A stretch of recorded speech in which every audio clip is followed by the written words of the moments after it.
네,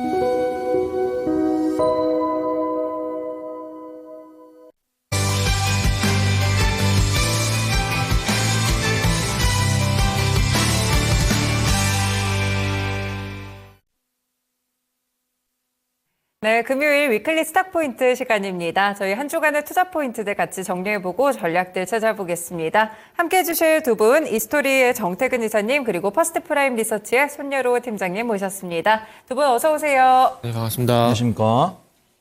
네, 오늘은 그러면 두 분과 어떤 주제를 좀 살펴보게 될까요? 화면에서 보시죠.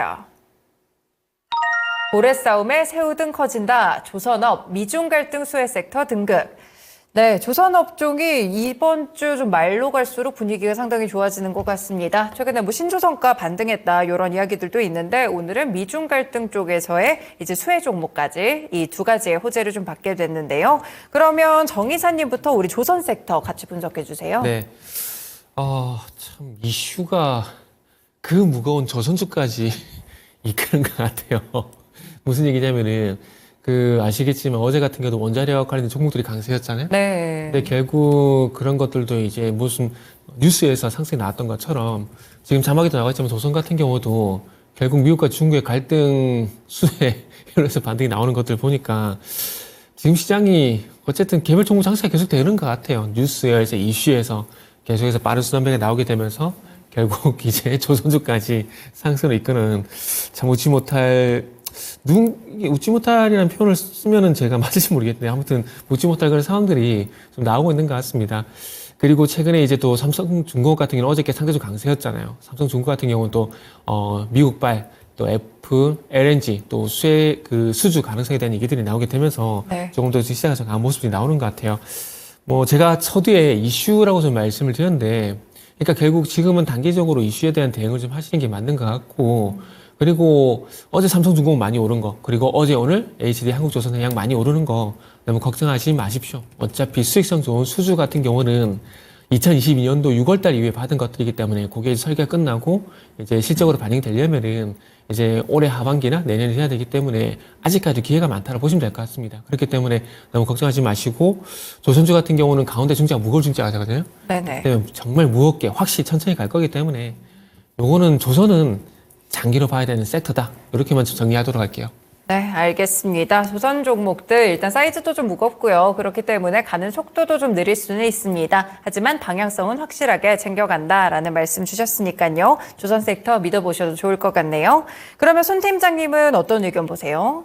네, 확실하게 조선 같은 경우는 자주 다루는 스타일은 아닙니다. 뭐 반도체나 2차 전지나 뭐 제약바이오, 저PBR 이런 것들 많이 다루지만 상대적으로 해당 섹터에 비해서는 이제 증권 전문가분들이 다룬 빈도가 적어요. 그다음에 개인 투자분들도 그렇게 많이 관심을 두지 않으시는 것이 변동성이 크지 않으니까. 근데 이 변동성을 야기할 수 있는 뉴스들이 나오면서 좀 수급이 들어왔다고 판단되고 있고요. 지금 제가 뉴스를 거의 15가지, 20가지 정리를 했지만 네. 다 모르는 내용이 아닙니다. 다 알고 있던 내용이에요. 근데 이제 뭐 반도체나 2차 전지 이런 섹터들이 쉬다 보니까 그럼 그 뒤를 쫓을 수 있는 섹터가 무엇이 있을까라는 생각에 갑자기 G2가 싸우니까 부각이 받았다 그렇게 판단이 됩니다. 네. 일단은 이제 수출입 데이터 동향도 한 달에 2번씩 발표를 하고 있는데 반도체와 더불어서 선박 같은 경우도 호조가 되고 있다 이런 뷰가 있고요. 오늘도 또 그 업데이트가 나왔더라고 인베스팅닷컴에서 뭐 또 수출입 동향 나왔는데 뭐 반도체나 이런 이제 물가 수출 물가 그러니까 우리가 이거를 팔 때 가격이 올랐다는 거죠. 그럼 상대적으로 이제 원달러 환율이 떨어졌음에도 불구하고 수출 물가가 올랐기 때문에 우리나라가 이 영업을 굉장히 잘하고 있다. 이렇게 좀 평가할 수가 있습니다. 그 다음에 러우 사태나 우크라이나 홍해 사태 이런 이슈가 나오기 전에도 사실 선박 중에서 우리가 뭐 저가형 선박이 있고 고가형 선박이 있을 때 저가형 선박 같은 경우 중국이 좀 강하지만 고가형 선박 같은 경우는 우리나라가 상당히 강했습니다. 그러면서 이런 얘기 많이 들어보셨을 거예요. 도크는 한정적인데 우리나라가 거의 3년치 일감을 갖고 있다. 그다음에 오늘 앞에서도 상정 앵커님이 말씀해 주신 것 같은데 이제 조선사들이 자신들의 수주 결과를 발표를 해요. 네. 우리가 만약에 2024년 목표가 이만큼 있었는데 지금 3월 중순인데 뭐 적게는 뭐 삼성중공업 같은 경우는 뭐 40% 달성했다. 그 다음에 HD 한국조선해양 같은 경우는 60% 달성했다. 이런 내용들이 있고, 이제 구리 가격 인상이 조금 부담이 될 수는 있습니다. 왜냐하면 우리가 그 구리나 이런 철강을 사가지고 이제 뭐 후판도 수입을 하지만 그런 것들을 우리가 조선을 만들고 있기 때문에 해당 가격대가 올라가는 것은 부담이 될 수 있어요. 근데 이건 제 개인적인 생각이요. 다른 분들이 이야기 안 하고 계시니까. 네. 그다음에 이제 구리 가격은 인상이 되고 있지만 우리가 그거를 그 가격대 바로 사는 게 아니고 우리가 후판이나 이런 것들도 재고를 그 2년치, 3년치를 많이 해놨고 그 후판 가격도 이제 보통 60달러에서 150달러 선인데 지금 한 90달러 선이 있거든요. 그래서 후판 가격이 이제 구리 가격이 올라가게 되면은 후판 가격도 올라갈 수 있다. 이런 부분들도 이제 리스크가 될 수 있겠지만 많은 분들께서 그렇게 막 이제 걱정하고 계시지 않은 것 같다. 네. 그래서 후판 가격도 굉장히 좀 안전한 위치에 있다고 판단되고 있고요. 이것들이 다 이제 밑밥처럼 작용하다가 이제 도화선에 불을 붙인 게 G2죠. G2 갈등. G2 갈등이 어제 오후 나면서 이제 외국인과 기관이 강하게 들어온 다음에 오늘 차익을 내놓고 있습니다. 뭐 삼성중공업이나 뭐 HL한국조선해양이나 뭐 하나오션 이런 종목들을 보면은 오늘 외국인과 기관의 순매도가 나오고 있어요. 근데 걱정되지 않는 것은 매도 물량이 많이 안 나옵니다. 그래서 지금 보면은 어제 매수한 자금의 15분의 1, 20분의 1도 안 나오기 때문에 조만간 눌림목을 만들 수 있다라고 판단되고 있고요.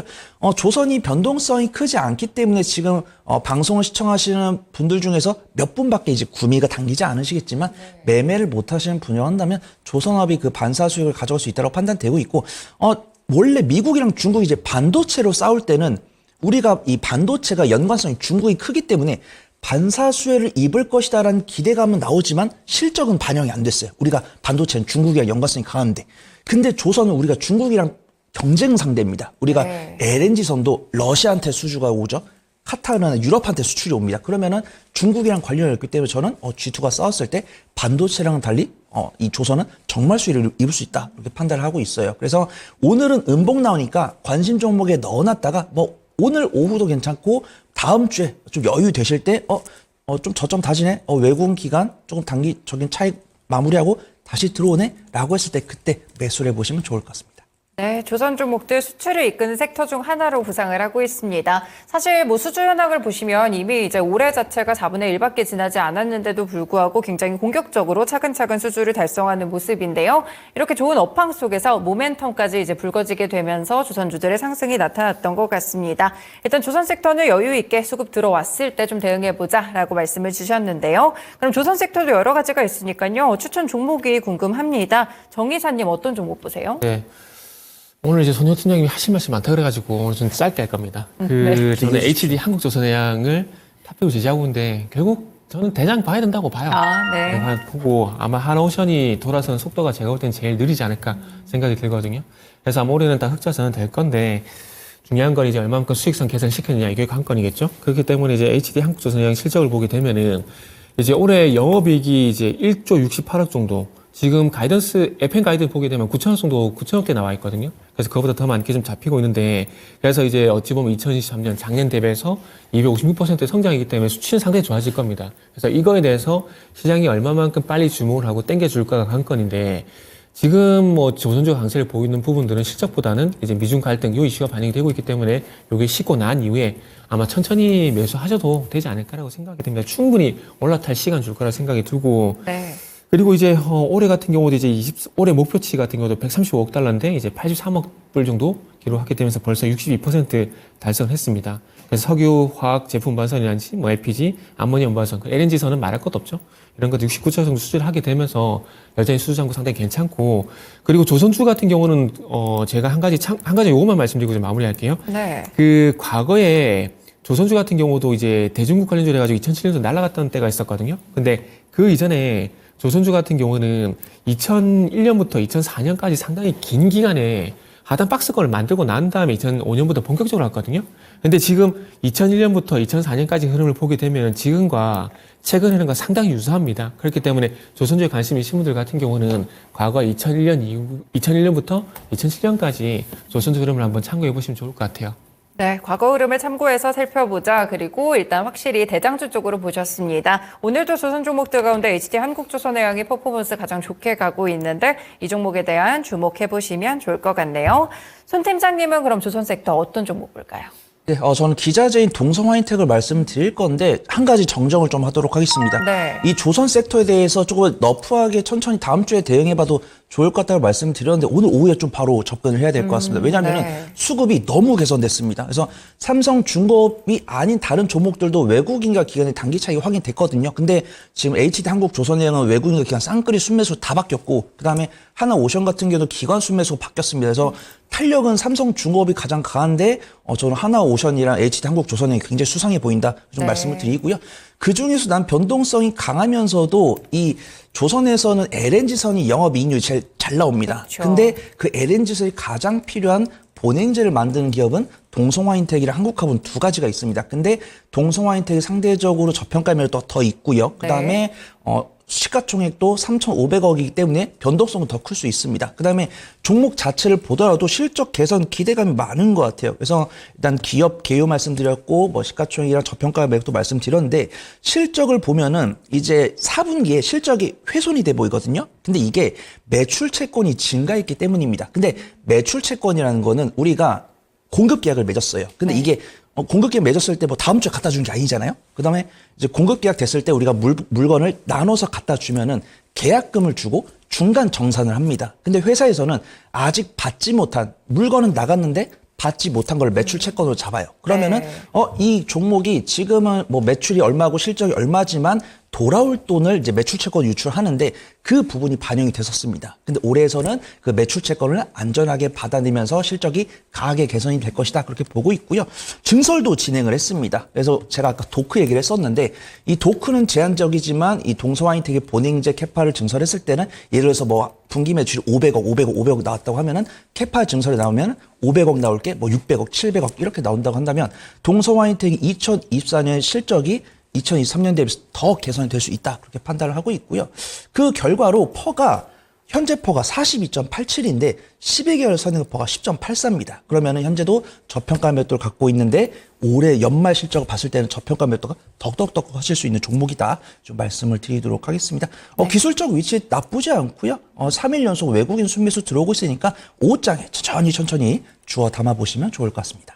네, 기자재 쪽으로 보시네요. 동선 황택이고요. 실적 개선되고 있고 조금 빠르게 오늘 오후에 수급 보시면서 접근을 해보시면 상당히 좋을 것 같습니다.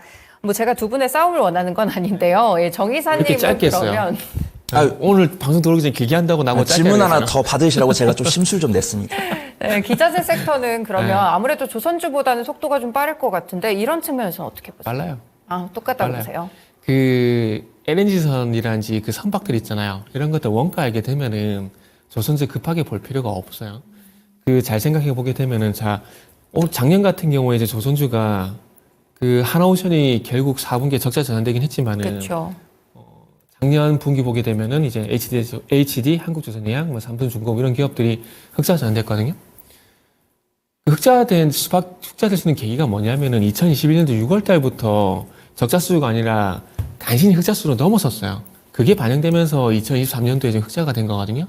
그러면 제가 좀 전에 말씀드렸듯이 소위 뭐 성과 상승하게 되면서 최근에 보니까 LNG선이 2억 7천만 달러까지 단가가 올라갔더라고요. 네네. 소위 돈 되는 수주, 그러니까 과거에 2021년도 이전까지 수주를 아무리 많이 받더라도 적자 수주 때문에 이게 돈이 안 됐어요. 그러다 보니까 계속 안 좋았었거든요. 근데 2021년도 6월 달 이후부터 보게 되면은 이게 간신히 넘어갔어요. 간신히.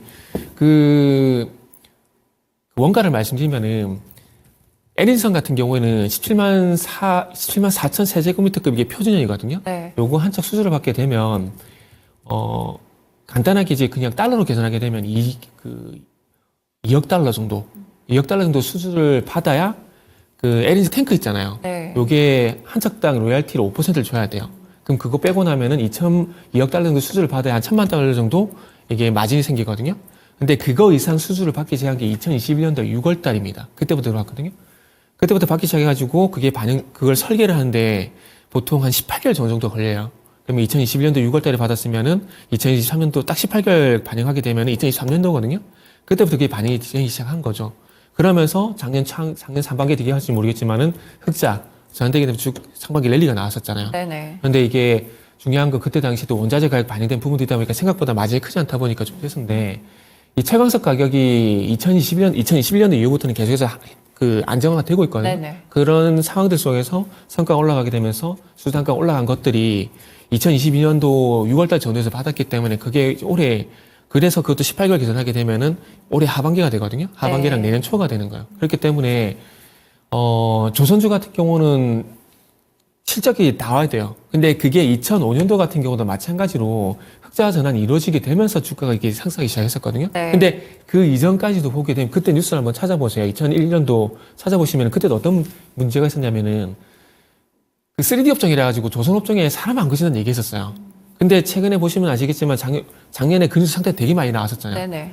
되게 비슷하잖아요, 이슈가. 그래서 그런 관점에서 보게 되면은 그때 사이클이랑 지금 사이클 거의 비슷하게 하고 있어요. 그렇기 때문에 제가 봤을 땐 그렇게 조선주는 급하게 생각 안 하셔도 됩니다. 지금 단기에 뭐 랠리가 나오겠지만 중요한 건 그거는 이슈에 의한 부분들이고 그리고 그런 것들이 식고 난 뒤에 진짜 본격적으로 증권사에서 이제 실적 그 보고서가 나오게 되면은 그때 작년 초반에 그랬던 것처럼 밀기 시작할 거예요. 그래서 그때 들어가셔도 상관없어요. 근데 만약에 5년 정도 보고 네. 나는 분할 매수 할까 하신 분들은 뭐 지금 들어도 상관없어요. 지금 들어도 상관없고 뭐 중공업 그 조선주 차트를 보신 분들은 아시겠지만은 주가 아직도 바닥이에요. 최근에 좀 들썩거리는 게 있지 바닥이거든요. 그렇기 때문에 조선주는 급하게 생각하실 필요 전혀 없어요. 네, 천천히 접근하시는 게 좋다라고 말씀해 주셨습니다. 네, 그러면 오늘은 조선 종목들까지 오늘 같이 알아봤고요. 이슈에 대한 분석들 들어봤습니다. 두 분 오늘 말씀 고맙습니다. 네. 감사합니다. 네, 이렇게 오늘은 위클리 스탁포인트 시간이었고요. 이스토리의 정태근 이사님 그리고 퍼스트프라임 리서치의 손여루 팀장님과 함께했습니다. 지금까지 다양한 투자 판단에 도움이 되는 말씀들 함께 전해드렸고요. 특정 종목의 상승 하락을 보장하지는 않습니다. 시장의 중심 여기서 마치겠습니다. 남은 오후장 잘 보내시고요. 다음 주 전략도 잘 준비하시길 바라겠습니다. 고맙습니다.